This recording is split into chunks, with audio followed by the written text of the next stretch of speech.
করা ঠিক হয়নি, যে কিছু হয়ে থাকে আপনাকে আমি ধৈর্য ধরার জন্য অনুরোধ করছি প্লিজ। এটা প্লিজ, এটা করা যাবে না। তারা যদি এখনই গায়ে হাত দেয় তাহলে মাটি কি করবে? না না না, এরকম কিছু আমার কাউকে দিচ্ছেন না প্লিজ। আমি আমার অনুরোধ করবো, আমি পিছন থেকে বেতন দেওয়ার জন্য। আচ্ছা আমি হাসান আমি বলি একটু, আপনি একটু তাদেরকে বোঝান। আমার যদি কোনো বিষয় থাকে আপনারা এটা পারবেন। আচ্ছা, আমরা যারা আছি সবাই বিরুদ্ধে এবং আমাদেরকে সারা বাংলাদেশ করছে। জি প্লিজ।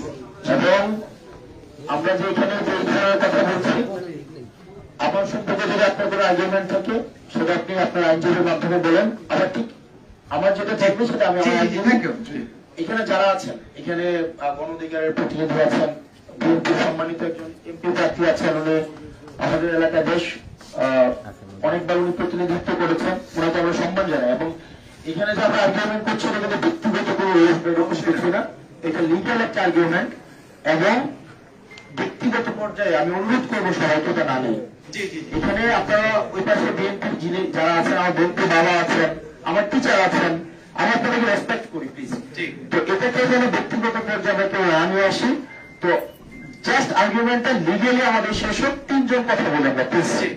আমাদের যিনি প্রার্থী, লয়ার, তারপর হচ্ছে যে সমর্থক এবং প্রস্তাবক, এছাড়া আর আপনারা যারা আছেন প্লিজ একজনও কথা বলার দরকার নেই। এটা জিততে আসেনি আমরা এখানে। আমাদের যিনি যে প্রার্থীর যদি অনুমোদন হয় এটা আমরা একসাথে কম্পিটিশন করবো। তো আমরা তো এখানে তো জিতে আর কিছুই না। তো একদম সবাই চুপ থাকবেন। জি প্লিজ। আমি ধন্যবাদ জানাচ্ছি আমাদের সম্মানিত ক্যান্ডিডেটকে, উনি খুব চমৎকার কথা বলেছেন।